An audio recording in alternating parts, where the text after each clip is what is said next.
Bienvenidos, esto es Contracara, el programa que le permite estar cara a cara con aquellos que se animan a estar frente a usted, que es lo más difícil, porque usted es el juez inapelable. Y obviamente, como usted es el juez inapelable, vamos a hablar hoy a continuar con nuestro balance con distintos candidatos de las PASO. Y uno de los candidatos que terminó con el cuco en Avellaneda es Armando Bertolotto. Con el cuco lo digo cariñosamente porque muchos apostaban sus cartas a otros candidatos de apellidos muy similares y sin embargo Bertolotto, como él lo había dicho en otro programa de Contracara, se quedó con el triunfo en la interna del partido de Sergio Massa. Se quedó aquí en Avellaneda, digo porque estamos grabando en una de sus oficinas y precisamente a él le vamos a preguntar, después de darle la bienvenida, qué balance hace de este triunfo y cuáles son las expectativas para el mes de octubre, ¿no? Armando Bertolotto, buenas noches, ¿qué tal? Bien, ¿cómo te va? ¿Qué tan cucos no son? Cucos no son. No, en el sentido de que muchos decían que iba a ganar era otro candidato. Bueno, sí, pero ya la otra pero vez. vos ya le habías ganado dos veces. Claro. Así que bueno, ¿y qué balance haces? Mira, yo hago un balance sobre todo de los votos que hay por disputar. O sea, prácticamente hay un 34-35% de votos que hay que ver cómo se manifiestan. ¿Por qué tanta cantidad? Y te digo, primero hay una cifra que no es normal de votos en blanco. Es decir, hay casi 10% de votos en blanco en Avellaneda, cuando históricamente en una elección presidencial es un 2%. Entonces ahí tenés prácticamente 8 o 9 puntos.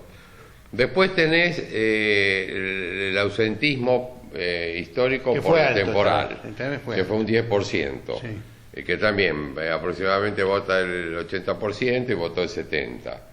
Después tenés, tengo un machete, tenés los 6.000 votos más o menos que sacaron entre las fuerzas que no llegaron. Bien. Que no llegaron a las PASO, que hay que ver hacia dónde se inclinan. Olvidemos, y me estoy olvidando de los votos de la izquierda, que normalmente van a la izquierda, ¿no? Bueno, pero estos ¿Cuál es la izquierda que queda? ¿Va a quedar del Caño? Queda del Caño. Hay que ver qué pasa con los votos de Altamira, pero no especulemos con eso. Hablemos de los 6.000 de las listas que no llegaron. Después tenés casi un 2% de votos de Rodríguez A, que ante la performance baja de Rodríguez A son votos de origen peronista. Hay que ver si no se inclinan por Solá. Después tenés también 6.000 votos de Sanz, que hay que ver si votan a Macri. Son radicales. Que son radicales. Sí. Pero también corren el riesgo de que voten al Frente para la Victoria, ¿no? Porque hay un sector de radicalismo con Moró que están con pero no tienen fuerza dentro de su partido. Entonces eso nos da casi un 35%, 36% de votos que probablemente se manifiesta. Y hoy tenemos otro tema. En el Frente para la Victoria, el 40% de los votos que sacó en Avellaneda Julián Domínguez, hay que ver si van a Aníbal Fernández o si ahí algunos van a Solá, que es de origen peronista y ha sido un gran gobernador, un buen gobernador. Entonces hay un 30-35% de los votos que la verdad pueden inclinar la balanza para cualquier lado, ¿no? Sí. Hay que trabajar sobre esos votos. Ahora hay un optimismo muy particular de la gente de Massa, yo lo veo en muchos distritos, ¿no? En el sentido de mejorar la performance, pero no te tenés que olvidar que aquí hay dos factores que juegan en contra. Uno es que están al lado de la capital federal en Avellaneda y segundo que la candidata del PRO hizo una medianamente buena elección, ¿no? Era relativo, porque la candidata del PRO, que no es de Avellaneda... ¿Ah, no? No, es diputada por Bolívar, es de Bolívar. Sí, inclusive los radicales la impugnan. ¿Quiere ser candidata a intendente de Avellaneda? Es candidata. Es candidata. Un sector del radicalismo la impugnó porque tenía un domicilio pero no tenía residencia en el distrito. Además fue electa candidata por Bolívar hace 2 años, claro, justamente en la lista de Massa, claro, no hace 4. Se da un poco lo de María Eugenia Vidal también.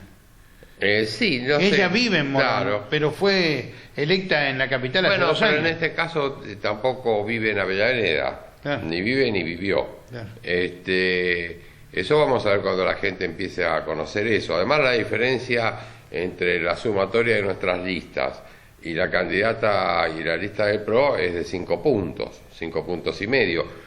que también se puede revertir porque en una competencia de 3 listas, que no es nuestro caso, pero otras listas nos tomaban más de enemigos a nosotros que a quien tenían que tomar, te resta 2 o 3 puntos, o sea, en una lista de unidad y una sola lista.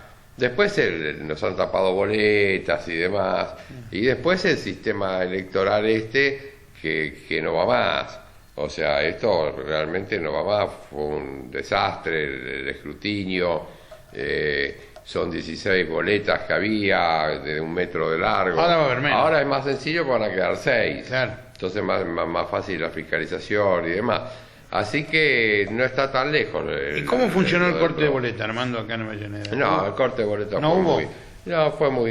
fue chico, habrá sido del 1%. ¿no? ¿En total? Sí, 2%. Sí, no, cada fuerza ha tenido un poco de corte, pero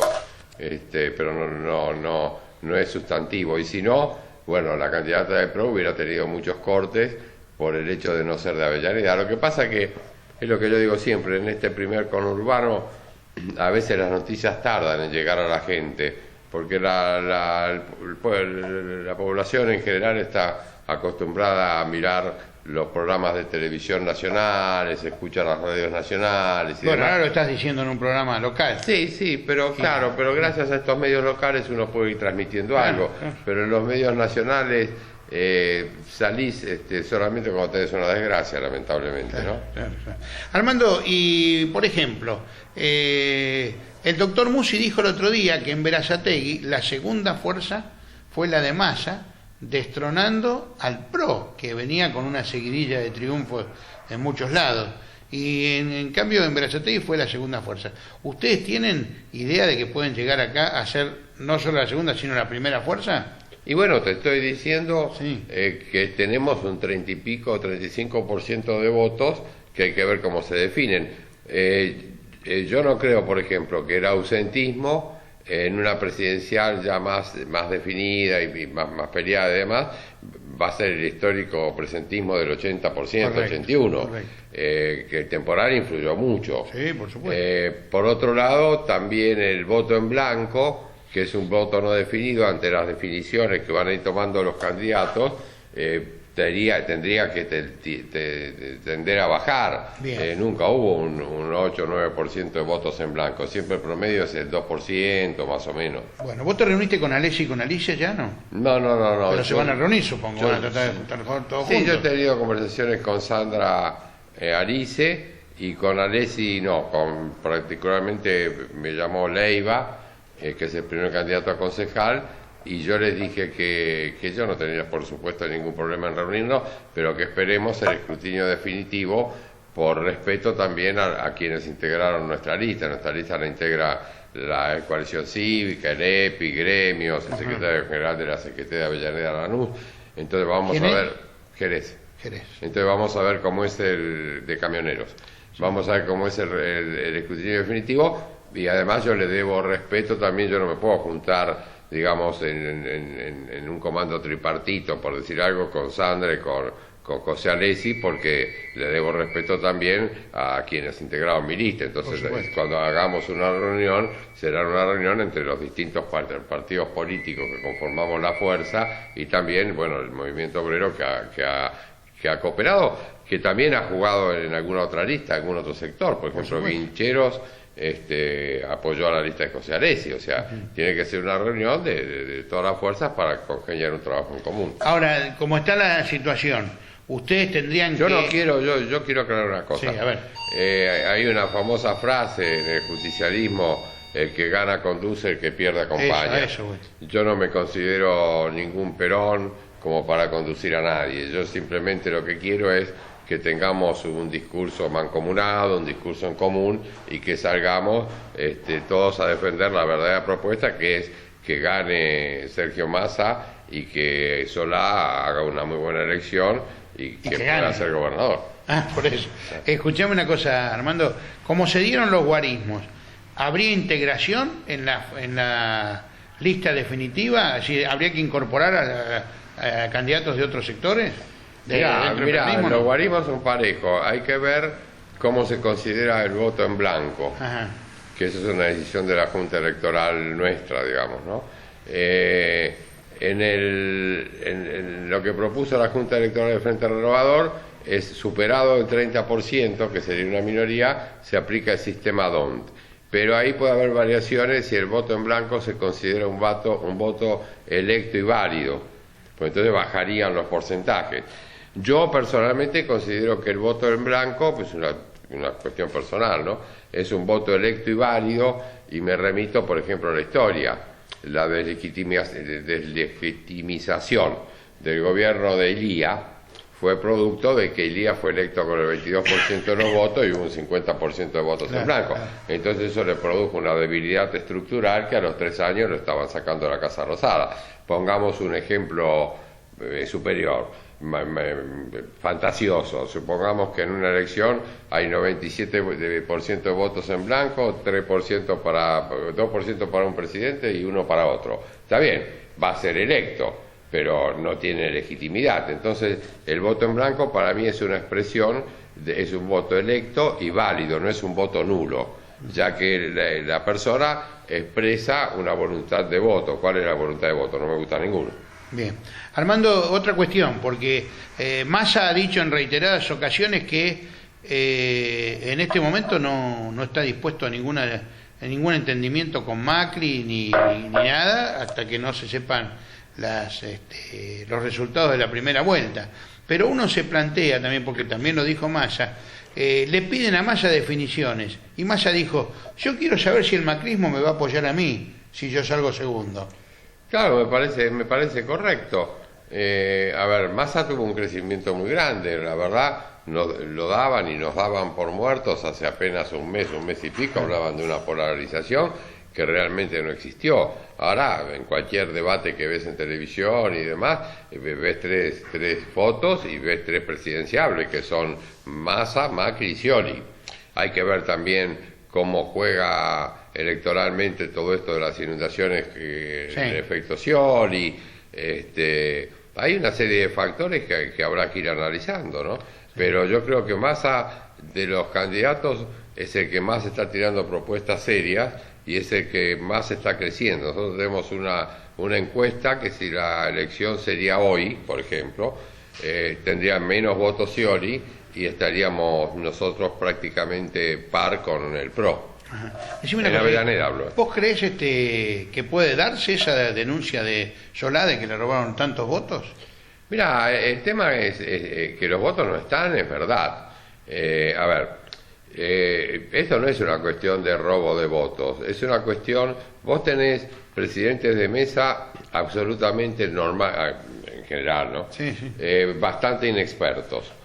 Entonces vos tenés que de última le terminan llenando la planilla o ayudándolos a llenar en una elección tan complicada como fue esta de tantas boletas, algún fiscal. Si en ese lugar no tenés fiscales o que se rellenan en un pizarrón normalmente y después se copian. Si en esas mesas vos no tenés un fiscal despierto, o sea, que sepa lo que está haciendo, porque también hay fiscales no saben por ahí lo que están haciendo, o directamente no tenés fiscal, por ahí lo inducen al presidente de mesa a hacer un telegrama mal. O sea, no es lógico que hay mesas de estas que denuncia Solá, en las cuales Massa tiene 50 votos y Solá tiene 0. Claro. Es decir, puede tener 20, puede tener 25, puede tener 1, pero no sé. El del fiscal de ustedes lo tendría que haber votado ustedes. Claro, que el fiscal hubiera votado boleta completa. Claro. O sea, no. Por eso, a eso me pregunto. Esas planillas de las que ellos se refieren, que son sobre todo de lugares como La Matanza, 3 de febrero, Varela, 120 mesas de Mar del Plata. Claro. Esas planillas indudablemente no son no están bien confeccionadas. De todas maneras, la denuncia son unas pasos, o sea, no van a cambiar. Es el efecto político de bueno, si no Solá hubiera salido segundo y le hubiera ganado. Es el efecto político hacia atrás, pero también es la prevención hacia lo que viene, ¿no? Claro, es el efecto político hacia atrás y es la prevención hacia lo que viene, en el sentido que no puede suceder lo mismo. Claro. O sea, que toda la fuerza. Yo considero que es muy antidemocrático. A ver, este sistema estaba preparado que la ley dice taxativamente que cada partido tiene que cuidar sus boletas. Este sistema es un sistema vetusto que estaba preparado cuando la Argentina era bipartidista. Estaba el radicalismo y el peronismo. Y de vez en cuando, una tercera fuerza. Entonces ahí sí, bueno, cada fiscal... Pero ahora teníamos 16 boletas de 1 metro de largo. Sí. O sea, vienen, te tapan la boleta, te la resaca, uno que entró, después entran a revisar dentro de 20 votantes, por ahí el fiscal tuyo se duerme y no entra a reponer la boleta, o te la taparon, o te ponen una boleta de otro candidato arriba, digamos, segunda, la tuya arriba, y después todas de otro candidato, y por ahí entró el fiscal, miró, sí, las boletas están, pero resulta que vino uno, votó y después no está mal la boleta, durante 20 o 30 votantes. Vos tenés muchos años de este entrenamiento. De experiencia. No, años de edad, no, muchos años de experiencia. De experiencia. Y vos estuviste. Y también de edad. Sí, bueno, pero vos estuviste, por ejemplo, con un león en lo que hace a las elecciones, como fue Herminio, ¿no? Sí, nosotros hicimos una alianza. Yo sí estaba con Ubaldini, sí, pero hicimos una alianza con Saúl y con Herminio en el año 91, cuando Saúl se candidateó a gobernador. Sí. Por eso, pero te quiero decir que Herminio no dejaba pasar esas cosas. Sí, Herminio estaba, pero insisto, tenía experiencia, por supuesto, al respecto.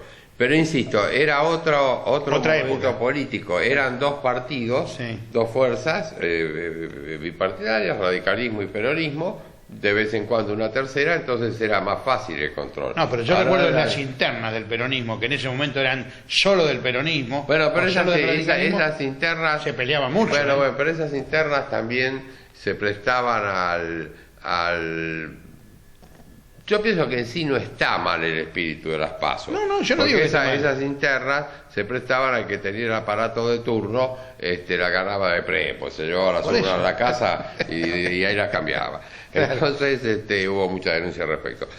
Pero lo que sí pienso es que indudablemente tenemos que marchar a otro sistema, ya sea el voto electrónico o la boleta única. Pero este sistema no va más. Bueno, Armando, esta no va a ser la última vez que vamos a hablar antes de las elecciones de octubre. Pero yo quisiera que vos me vayas adelantando, ¿qué le vas a decir ahora a los votantes, ese 33% o 30% que querés captar? ¿Qué les vas a decir para convencerlos de que realmente te voten a vos y no se vayan para otro lado? Bueno, no es votarme a mí solo, o sea, nosotros somos parte de un proyecto, es votarlo a Massa, es votarlo a Solá y por lo tanto votarlos a nosotros. Nosotros tenemos propuestas serias para Avellaneda, pero sobre todo, como acá hay un gran arrastre nacional y también gubernamental, provincial. Sí.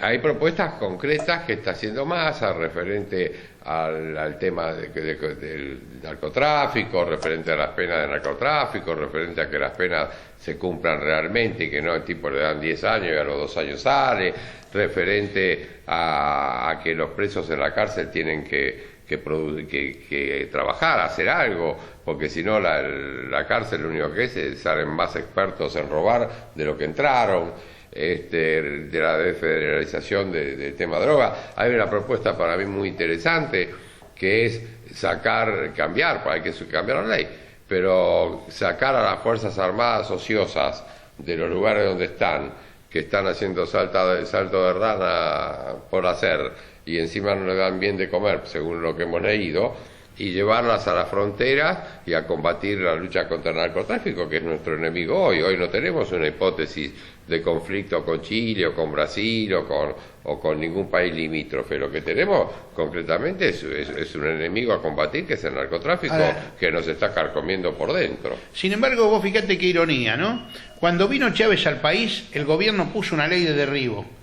Es decir, autorizaban a derribar a cualquier avión que no se fuera identificar. Massa propuso lo mismo y salieron todos a decirle que no se le garantizaba la defensa del juicio. La ley de derribo está en cualquier país del mundo, está también hasta en Venezuela, está en todos lados, en Estados Unidos. La ley de derribo no es que pasa un avión y plum, le tiran un cañonazo. La ley de derribo se acerca a un avión militar, le dicen que aterrice, hay una serie de protocolos y después, bueno, se lo derriban. Pero pero se puede orquestar tranquilamente, como vos decís. Para cuidarlo a Chávez lo hicieron. Y para no lo digo yo, lo dicen para cuidar a Chávez, que me parece bien, lo hicieron. Y para cuidar a nuestros chicos, a nuestros hijos, a nuestros nietos, a nuestros sobrinos del flagelo de la droga, no lo hacemos. Claro. O sea, pues sabés que yo lo comparaba ayer con... Tenemos, por ejemplo, te doy un ejemplo. Tenemos un regimiento en Palermo. Sí. Está bien, el regimiento en Palermo fue hecho hace 200 años, porque ahí era el límite de Buenos Aires con los malones de los indios. Entonces ahí cuidaban la ciudadela. Los patricios, el regimiento patricio. Pero ahora, ¿qué hace un regimiento en Palermo? Ese regimiento, no sé, tendría que estar cuidando la frontera, que en Palermo, que están haciendo, como te decía antes, salto de rana y manejándole el coche a la esposa del capitán. Bueno, yo lo del derribo lo comparaba ayer con la potestad que tiene la prefectura y la marina de inutilizar un barco que no obedece la orden de ir al puerto o no obedece la orden de detenerse. No, de inutilizarlo, de cañonearlo. Bueno, cañonearlo, supongo si que no para... Inutilizarlo, pensemos, o hundirlo. Hay un protocolo que primero se tiene que entregar, después lo tienen que remolcar, pero si el barco en cuestión, o la embarcación, o lo que sea, huye de prefectura, de la lancha de prefectura, o lo que sea, el último procedimiento es tirarle. Bueno, Armando, pero te quedan 2 minutos, o nos quedan 2 minutos de programa. Yo lo que quiero insistir es en esto.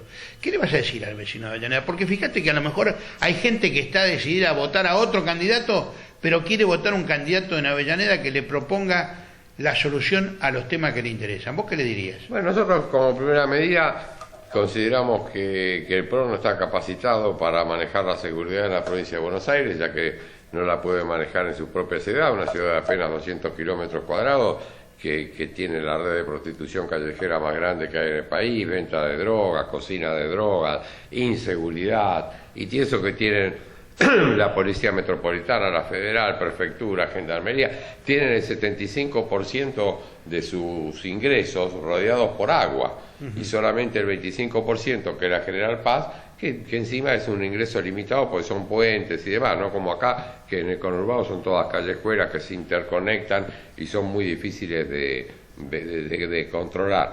Entonces, talleres clandestinos, prostíbulos clandestinos, pero por todos lados, Saladita 2 allá en la calle Avellaneda, allá por cerca de Caballito, Mantero.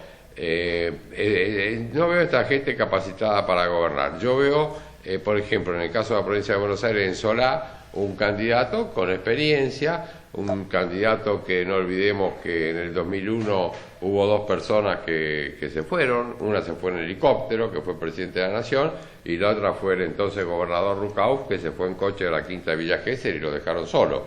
Y Solá salió adelante también con un país que también lo ayudó un poco, con La Baña, con el mismo Kirchner en su momento en la primera presidencia. Pero bueno, recordemos que el país estaba empapelado de patacones, piquetes por todos lados, era un caos. Sí. Entonces Solá es una persona que en esos 6 años demostró que normalizó la provincia de Buenos Aires. Sí. Y de ahí hizo la ley de federalización de drogas, la ley de alcaidías para sacar a los presos de las cárceles, hizo innumerables... la ley del Concosur, por ejemplo, que es muy interesante y que después nunca más se aplicó en el gobierno de Scioli. Por ejemplo, la ley del Concosur son 6 municipios juntos. Sí, me acuerdo de eso. Para hacer obras en común, para comprar en común, son 3 millones de personas. No es lo mismo comprar, por decir algo, no sé, algodón, para decir algo, para 300.000 habitantes que para 3 millones. Correcto. Bueno, todo eso quedó en la nada. Fueron todas leyes promulgadas por Solá, la creación, por ejemplo, de los polos judiciales, la descentralización de la justicia, es decir, hubo muchas cosas que lamentablemente con Scioli quedaron en el camino. Bien, no me respondas, solamente con el gesto de tu cara voy a tener la respuesta de la pregunta que te voy a hacer, que es terrible, es la pregunta maldita. Supongamos que hay segunda vuelta y no están ustedes en la segunda vuelta, ¿lo votarías a Macri? Tengo mis serias dudas. Muy bien. Armando Bertolotto, señores, candidato ahora a intendente municipal de Avellaneda por el partido de Sergio Massa. Quien les habla, Carlos Siniscalchi, les recuerda que este programa lo hacemos habitualmente con Tony del Greco. Les recuerdo que lo pueden volver a ver en internet en www.productoralas.com.ar, en YouTube.